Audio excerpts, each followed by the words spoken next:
बिस्मिल्लाहिर्रहमानिर्रहीम। अस्सलाम वालेकुम। आज आपको कैप्री ट्राउज़र की मुकम्मल कटिंग और स्टिचिंग का परफेक्ट तरीका सिखाने जा रही हूँ। हमारे पास टोटल फैब्रिक 2.5 मीटर है, जिसकी विड्थ 40 इंच है। तो ये नॉर्मल आपको 3 पीस के साथ जितनी लंबाई और चौड़ाई मिलती है, ये उसी कदर है। कपड़े की कन्नी वाली साइड्स को आपस में जोड़ेंगे। इस तरह से हमने पूरे पीस की कन्नी वाली साइड को जोड़ लेना है और फिर उसको डबल फोल्ड कर लेना है। इस तरह से हमारी 4 तय हो जाएंगी। अब सबसे पहले हमने चौड़ाई करनी है। चौड़ाई आपको जिस कदर चाहिए है उतनी रखनी है। अगर आपने कम रखनी है तो आपने कट कर लेनी है, ठीक है। और मेरी 20 इंच बन रही है और मुझे चाहिए भी इसी कदर थी। शलवार के साथ इसका मैं माप ले रही हूँ। शलवार टोटल 38 इंच है। चौड़ाई हम हमेशा आसन से इस तरीके से मापते हैं। जी, अगर आपने शलवार की कटिंग करनी है या ट्राउज़र की तो आपने हमेशा इसी तरीके से शलवार या ट्राउज़र के घेर का माप लेना है। 2.25 इंच मैंने ऊपर से नेफे के लिए कपड़ा छोड़ा है और नीचे से मैंने तकरीबन 2.5 इंच फालतू कपड़ा छोड़ा है फोल्डिंग के लिए। बिगनर्स के लिए मैं आसान तरीके से आपको सिखा रही हूँ। ये देखिए, यहाँ से हमने ये नेफे के लिए जो कपड़ा छेड़ा है इसका निशान लगा लिया।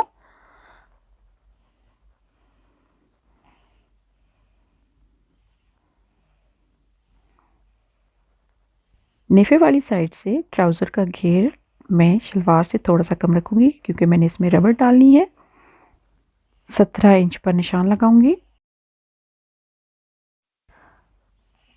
अब नेफे से आसन तक की जो लंबाई है वो टोटल 15 इंच है, तो मैं 16 इंच पर निशान रखूँगी क्योंकि नीचे से हमने सिलाई का मार्जिन भी रखना है। तो 16 इंच पर मैंने निशान लगा लिया। अब इस निशान को हमने तिरछा आपस में मिलाना है। इस तरीके से हमने बिल्कुल तिरछा मिला लेना है और नीचे से भी हमने निशान लगा लेना है लंबाई का, जहाँ तक कि हमारी लंबाई पूरी हो रही है। ऊपर नेफे के स्टार्ट से आसन तक की लंबाई टोटल 18 इंच बन रही है। इसी तरह हम 18 इंच के हिसाब से दूसरी साइड पे भी निशान लगा लें और दोनों निशानात को आपस में मिला लेंगे। ट्राउज़र के बॉटम से मैं 1.5 इंच के फासले पर निशान लगाऊंगी और इस निशान से मैं मज़ीद 8 इंच के फासले पर एक और निशान लगा लूँगी। मुझे टोटल 7.5 इंच पंचा चाहिए है, तो मैंने 8 इंच पर निशान लगा लिया। एक मैंने 7.5 पर लगाया है निशान, तो दूसरा मैंने 8 पर लगाया है। तो अब हमने क्या करना है कि आसन से पंचे तक की जो निशान है उसको मिला लेना है। इस तरीके से हमने तिरछा करते हुए इसको आपस में मिलाना है।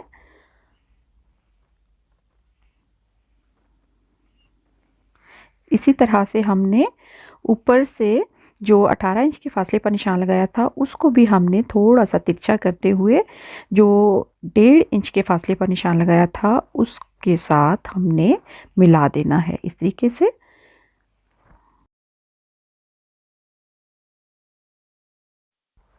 कैप्री ट्राउज़र का पैटर्न हमारा तैयार हो गया है। इसी पैटर्न के हिसाब से अब हम इसको कट कर लेंगे।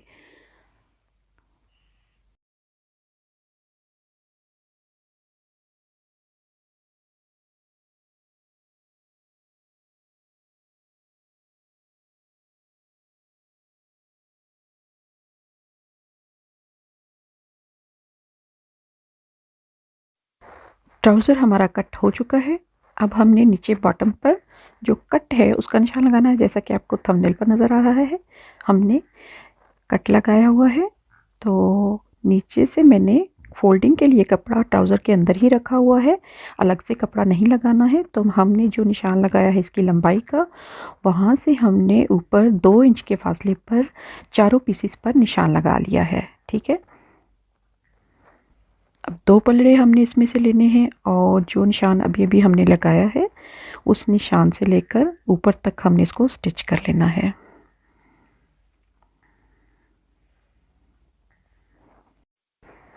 बिल्कुल आसान तरीका है, बिगनर्स के लिए बहुत ही इजी ट्यूटोरियल है। इसी तरह हमने बकिया दोनों पलड़ों को भी जोड़ लेना है। जोड़ने के बाद हमने दोनों साइडों के आसन को आपस में मिला लेना है। इस तरह से हम आसन की स्टिचिंग कर लेंगे। इसको अटैच करने के बाद हमने दरमियान की जो सिलाई लगाई है उसे खोलकर दरमियान से इस्त्री करना है इस तरीके से। इस तरह से इस्त्री करने से बैरूनी साइड से सिलाई में अच्छी सी सफाई नज़र आएगी। अब यहाँ से गौर कीजिए कि मैंने ये उल्टा ट्राउज़र रखा हुआ है और उल्टी साइड पे ही मैंने नीचे से फोल्डिंग की है। ये फोल्डिंग करने के बाद अब जो हमने निशान लगाया हुआ था इसकी लंबाई का, उस लंबाई के हिसाब से इसको हमने मज़ीद फोल्ड करके बैक की तरफ हमने इसकी तय बैठाकर एक निशान लगा लिया है। तय का निशान हमें नज़र आ रहा है। अब हमने क्या करना है कि उल्टी साइड पे इस तरह से ले जाते हुए जो हमने इस्त्री की तय बैठाई हुई है उस तय तक हमने इसको डबल करना है और इस तरह से हमने इसकी सिलाई लगानी है यहाँ पर। और सिलाई हमने कहाँ तक लगानी है, ये जो हमने ऊपर जहाँ से इसके जोड़ की सिलाई लगाई थी ना वहाँ तक हमने सिलाई लगानी है। और ध्यान रखिएगा कि सिलाई जो है इस सिलाई से जो हमने पहले जोड़ वाली सिलाई लगाई हुई है ना उससे बाईं साइड वाले साइड पर ना आए, बल्कि ये जो कन्नी वाली साइड है इस साइड पे आपकी सिलाई जानी चाहिए। यहाँ से गौर कीजिए, ये देखिए इस तरह से हमने सिलाई लगानी है। और ये देखिए बगैर किसी जोड़ के डाले ट्राउज़र का बॉटम जो है वो सफाई के साथ तैयार हो जाएगा। इसी तरीके से हम अब दूसरी साइड को भी स्टिच करेंगे।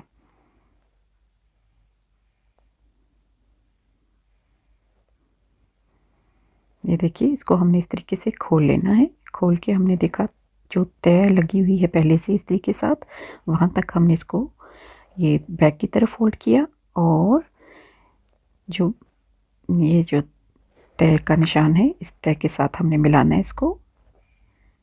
ये देखिए इस तरीके से।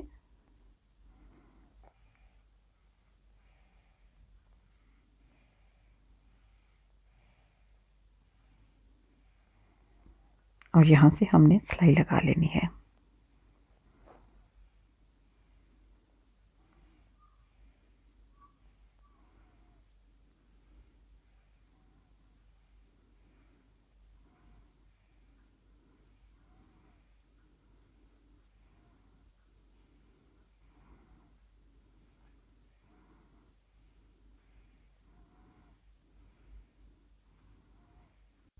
और अब अगर आप बॉटम पर सिलाई लगाना चाहते हैं तो आप सिलाई लगा लें।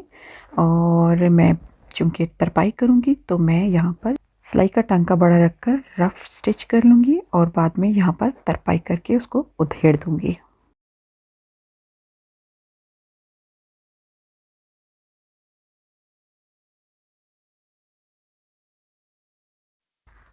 अब बॉटम से हमने स्टार्ट लेते हुए अंदर की सिलाई लगानी है और यहाँ पर आकर आपने आसन को आपस में मिलाकर देख लेना है, पहले बराबर है और नीचे से हमने पांचे को भी दूसरे पांचे के बराबर रखकर देख लेना है और वहाँ तक हमने इसको सिलाई लगा लेनी है। और नीचे से अगर आप इस तरीके से फोल्ड कर लेंगे तो आपका जो फालतू कपड़ा है चलते फिरते हुए बाहर नज़र नहीं आता। इलास्टिक मैंने टोटल 30 इंच ली है जो कि डबल फोल्ड करने पर 15 इंच बन रही है। तो ऊपर से मैंने नेफे की इस्त्री के साथ फोल्डिंग करके तह बैठा ली है और इस तरीके से हमने अंदर रबड़ रखनी है और ऊपर से रफ़ स्टिच लगा लेनी है ताकि रबड़ हमारी खींचने पर उखड़े ना। तो यहाँ से जब हम सिलाई लगाते जाएंगे ना ध्यान रखना है कि हमारी इलास्टिक के ऊपर सिलाई नहीं आनी चाहिए और जैसे जैसे हम आगे जाएंगे रबड़ को अपनी तरफ खींचते जाएंगे और कपड़े को पीछे की तरफ पुश करते जाएंगे। और यहाँ जब हम कंप्लीट करने पे आएंगे तो हमने जो पहले वाली रबड़ थी वहाँ से हमने रफ सिलाई उधेड़ कर उसके साथ जोड़ को जोड़ लेना है और यहाँ से हमने फिनिशिंग कर देनी है। नेफे में हमने चुनटों को बराबर कर लेना है। बराबर करने के बाद हमने दरमियान में एक सिलाई लगानी है। इस तरह से हमने खींचकर कपड़े को रखते हुए सिलाई लगाते जाना है। एंड पे हमने आसन के नीचे हल्के हल्के कट लगा लेने हैं। ट्राउज़र हमारा तैयार हो गया है। उम्मीद करती हूँ कि आपको ये ट्यूटोरियल पसंद आया होगा। पसंद आने की सूरत में चैनल को सब्सक्राइब करें, लाइक करें और फ्रेंड्स और फैमिली में शेयर करें। दुआओं में याद रखिएगा। अल्लाह हाफिज़।